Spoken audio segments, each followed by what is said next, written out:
안녕하십니까. 11월 4일 새로운 한 주가 시작되는 월요일 아침 11시입니다. 오늘 국회에서는 정기국회에서 새해 예산안을 다루는데 그 예산안에 대한 대통령의 국정기조연설이 있는 날입니다. 이건 관례상도 그렇고 헌법과 국회법의 취지에도 결국은 정부의 수장이 예산안과 관련된 시정연설을 하는 것이 그 취지에 합당한데, 윤석열 대통령은 이번에 이 국정연설을 포기했다. 오늘 국정연설이 있는 날이니까 지금 이 시간 현재 확인은 되지 않습니다만 아마도 오후에 있을 시정연설을 포기하고 불참한 것으로 알려졌습니다. 그 이유로서는 지난 주일에 폭로된 이른바 명태균이라는 사람과 윤 대통령 부부, 또 특히 그 순간에는 명태균과 윤 대통령이 주고받은 녹취록, 그 주고받은 내용의 대강은 김영선 전 의원을 창원의 보궐선거에 후보로 내세우는데 거기에 대통령이 영향력이 행사된 거 아니냐 하는 그런 의혹이 담긴 녹취록이 공개되어 가지고 여론이 아주 급격히 나빠지기 시작한 데서 오늘 대통령이 국정연설까지 포기했다. 지난달 22일 법무사를 방문한 자리에서 윤 대통령은 그 주지 스님과 방장 스님 앞에서 대단히 어려운 환경에 처해 있지만은 이걸 업보로 알고 꿋꿋이 헤쳐나가겠다. 그리고 돌을 맞더라도 내 갈 길을 가겠다. 이런 선언을 하는데 비춰보면 국회에서 야당의 비방, 조롱, 비난이 두려워서 결국 그것도 일종의 돌인데 그 돌 맞는 게 두려워 국정연설을 포기했다 하는 것은 윤 대통령을 열렬히 지지해서 그를 대통령에 세운 박찬종 시청자의 대부분과 저를 포함해서 그 유권자들을 낭패감에 빠지는 일이고, 어떤 의미에서는 약간의 분노, 누구에 대한 분노냐? 윤 대통령의 분노라기보다도 그를 선택한 우리들 스스로에 대한 어떤 분노, 우리가 그런 선택밖에 할 수 없었는가? 그렇다. 그런 선택밖에 그 당시는 할 수 없었다. 1번을 어떻게 선택하느냐? 2번을 자유수호 우파의 대표 주자로 선택할 수밖에 없지 않느냐? 그런데 이게 그렇다면 이게 우리의 업보냐? 이런 여러 가지 좌절된 심경에 빠지는 아침입니다. 지난 금요일 날 갤럽 여론조사 기관과 또 문화일보가 의뢰해서 엠브레인이라고 하는 여론조사 기관, 이 두 기관은 비교적 자유우파 수호 세력의 입장에서는 공정성이 인정된 기관입니다. 특히 갤럽은 대통령 선거와 국회의원 선거의 결과를 거의 정확히 맞힌 기관으로서도 신뢰를 쌓아있고, 엠브레인도 그와 유사한데 금요일 날 그 갤럽 여론조사에서 대통령 지지율이 19%, 20%를 깨고 10%대로 떨어졌다고 발표를 했고, 같은 날 그 엠브레인 여론조사에서는 17%로 떨어졌다. 갤럽 여론조사는 4주일 전에 대통령 지지율이 20%라고 발표를 해가지고 이거 턱걸이를 하고 있는데 이게 좀 봐준 거 아니냐라고 말하는 사람들이 제 주변에도 있었어요. 지금 감각적으로는 10%대인데 20%다. 그 4주일 사이에 21, 2 이렇게 진행되다가 드디어 지난 금요일 날은 19%로 내려앉고 엠브레인도 17%로 이게 내려앉아 버렸다. 20% 그렇게 중요하냐? 중요합니다. 우리나라의 경우는 중요합니다. 그 서방 세계나 일본의 경우에는 국민들이 어떤 기준에서 민심을 정치를 보며 어느 수치에서 이 레임덕 또는 불신임이 최고 지도자에서 오는가는 그건 그 각 나라 사정에 따라서 다른데, 우리나라의 경우에는 일단 20%라고 하는 게 마지노선이, 이게 무너지면 급격히 레임덕 현상에 오게 된다. 그러니까 윤 대통령의 경우에 이 20%가 붕괴된 게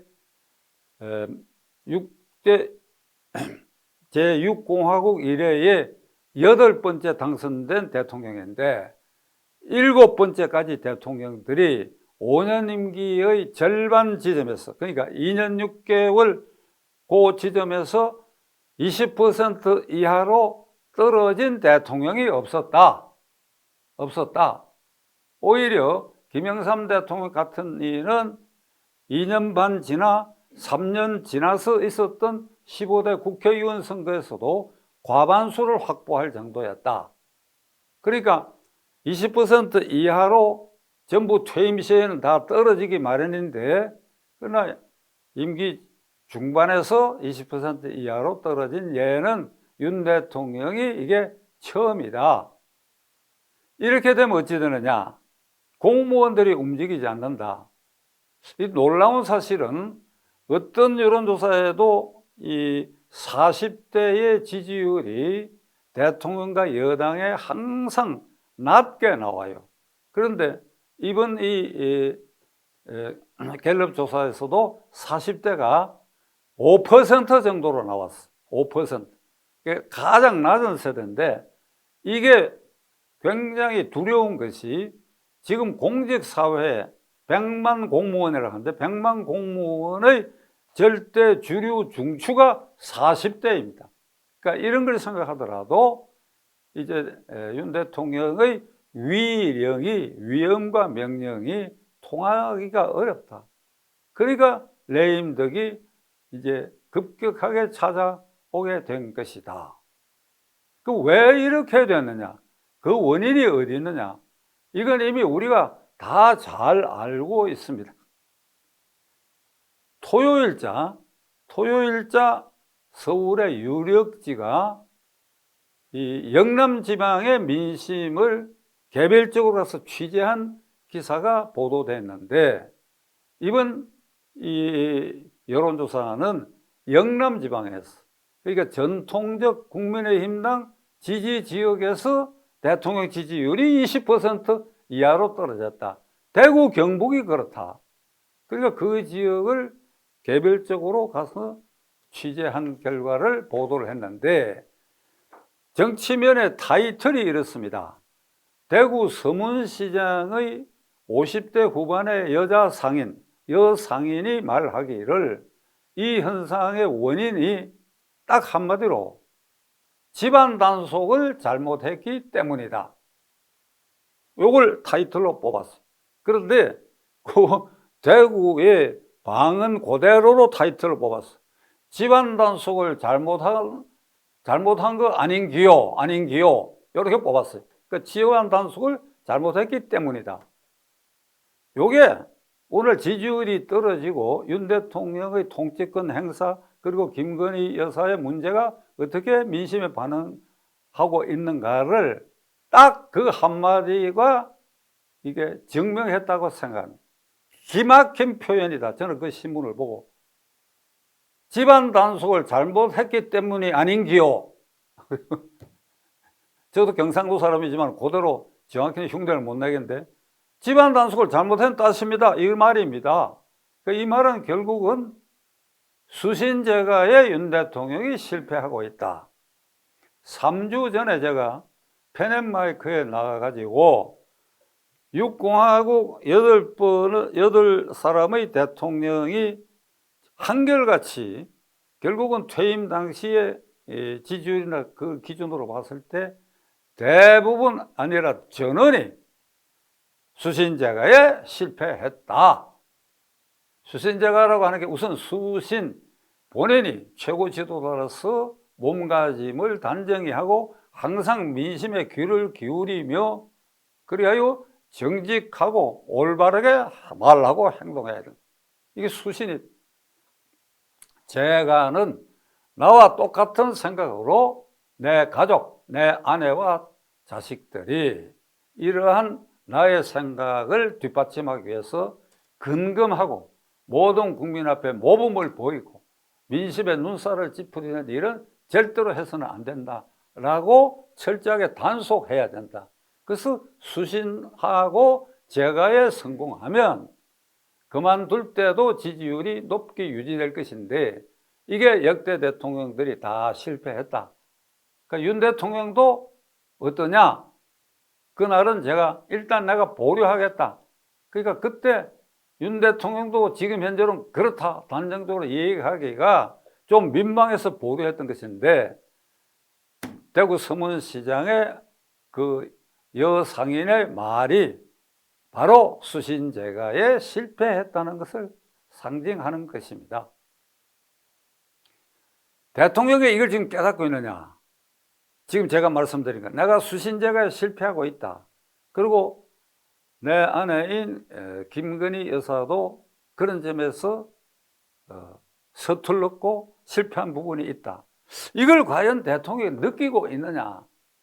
그리고 용산의 참모들은 이런 점을 대구 서문시장 상인 정도로 느끼고 있느냐 하는 데서는 아마도 느끼고 있으리라고 보는데 단정적으로 느끼고 있다 이렇게 단정할 수 없는 것이 지난 주말에 국회 운영위원회에서 대통령실 마무리 국정감사가 있었는데 그 자리에 대통령 비서실장 정진석 실장이 나와서 말하기를 현재의 대통령 지지율이 20% 이하로 떨어졌지만은 선진국에 비해서는 우리는 괜찮다. 일본의 기시다 총리도 15%인가 6%에서 물러났기 때문에 우리 대통령은 19, 17% 괜찮다. 뭐 이런 취지로까지 이 얘기를 했고 그 다음에 용산과 친윤 의원들이 문제된 명태균과 대통령과 영부인 사이의 녹취록 중에 특별히 대통령이 2년 전 취임한 것이 5월 10일인데 5월 9일 날 녹취록에 김명선 의원의 공천과 관계되는 이게 주고받은 말이 있는데 그 말의 내용이 헌법과 법률에 위반하는 것으로서 이게 탄핵 사유가 된다 안 된다 이걸 따지기 이전에 용산과 친윤 의원들이 말하기를 거기에는 이제 법조인도 나서가지고 누구라고 말 안 하겠습니다만 대통령은 5월 10일부터 임기가 개시된 것이니까 5일, 9일 그 녹취록에 명태균과의 대화에 가령 문제가 있다 하더라도 그것은 대통령 되기 전날이니까 민간인 신분이니까 공직자로서의 불법 여부의 책임을 물을 수가 없다. 이렇게 얘기한 게 지속적으로 그들이 얘기하고 있고 그 점은 지난 주말 국회의 운영위원회 대통령실 국정감사에서도 이런 얘기가 토로된 것으로 보도되었습니다. 이 얘기가 나왔으니까 제 견해를 밝히겠습니다. 대통령은 2년 전 3월 9일 선거가 있어가지고 개표가 완료된 게 3월 10일 새벽이죠. 그래서 그날 오전에 중앙선거관리위원회는 위원회 전체 회의를 소집해가 선거 결과에 대해서 윤석열 후보가 대통령 당선됐다. 그래서 당선증을 윤 대통령에게 직접 불러서 한 것인지 가서 전달했는지 전달했어요. 그러니까 중앙선관위가 대통령 당선자로 선언한 그 시간부터 5월 10일 대통령이 취임할 때까지 그 기간은 우리가 그 신분을 부르기를 대통령 당선자라고 부르는데 대통령 당선자는 공직자입니다. 공직자입니다. 이게 공직자가 아니라고 말한 용산 참모와 친윤 그 중에서도 법조인 출신 모모가 있는데 내가 그대들에게 이 얘기를 해요. 이게 공직자야. 당신들이 잘못 판단했어. 왜 공직자냐? 대통령직 인수위원회 법이란 게 있어. 그 인수위원은 당선자가 임명을 해. 그래서 인수위원회 불법 행위에 대해서는 처벌 조항까지 거기 들어가 있어. 그러면 민간인이 임명한 인수위원회에 대해서 법률적 책임을 묻는다? 아니지요. 당선자도 공직자. 당선자. 그래서 당선자 이름으로 국무총리와 장관을 지명해서 취임 전에라도 국회에 인사청문회 요청을 하도록 되어 있습니다. 가능하면 총리와 국무위원 지명자 전원이 취임하기 전에 청문회를 통과해가지고 5월 10일 취임식에는 총리와 새로 된 장관을 이렇게 배석시켜가지고 대통령이 선사한다. 이게 가장 보기 좋은 모습이니까 그 지명해서 청문회를 요청할 권한까지 부여돼 있다. 이게 공직자지. 그럼 뭐냐 이거야. 무슨 공직자냐? 대한민국 최고 공직자는 대통령이고 그 다음은 대통령 당선자라는 공직자야. 실무적으로 한번 말씀드릴게요. 노무현 대통령이 그 당선자 시절에 이게 예산이 인수위원회에 국고에서 지급이 됩니다. 그러니까 거기에 인수위원으로 참가해가지고 회의한 것에 대한 그게 다 국고에서 공직자 수준에 준해가지고 다 지급이 되는데 노무현 당선자는 그 시기에 척추 수술을 했어. 척추. 심각한 건 아니었을 겁니다. 근데 거기에 내 기억으로 600만 원인지 700만 원이 지급이 됐는데 그 숫자는 지금 제가 확실치 않습니다. 그게 인수위원회에 배정된 국고에서 지급됐다. 이런 기사가 있었어. 그리고 대통령 당선자에게는 현직 대통령 경호실에서 경호관이 붙어. 민간인인데 경호관이 왜 붙느냐 이 말이에요. 아니죠. 그러니까 5월 9일까지는 민간인이었고 10일부터 공직자라고 하는 어째 이런 궁색한 변명을 그대들이 내놓느냐. 이게 알만한 사람들에게 아주 격분시킨 자료가 되고 있다는 걸 정진석 실장 그리고 친윤 모모 그대들은 알고 있느냐. 이 얘기를 하니까 저도 갑자기 좀 분한 생각이 드네요. 이런 캄캄한 사람들에게 대통령 인수위원회도 맡기고 그리고 대통령 비서실도 맡기고 있고 그리고 국회의원으로 선출된 친윤 의원이라는 사람도 이런 말을 태연히 해서 뭔가 대통령을 감싸고 하려고 한다. 이게 되먹지 않은 일이야. 더 이 얘기 해봐야 짜증나게 여러분들이 들리실 것 같아서 이쯤에서 결론을 내리겠습니다. 윤 대통령이 그 자신의 정권과 자신을 방어하고 있는 이 방어댐, 뚝이 이게 무너지기 시작했다. 이걸 대통령이 자각해야 됩니다. 나는 자각하고 있으리라. 대통령만 자각하는 게 아니라 김건희 여사도 이걸 자각해야 돼요. 그러면 이를 어떻게 극복해야 되느냐?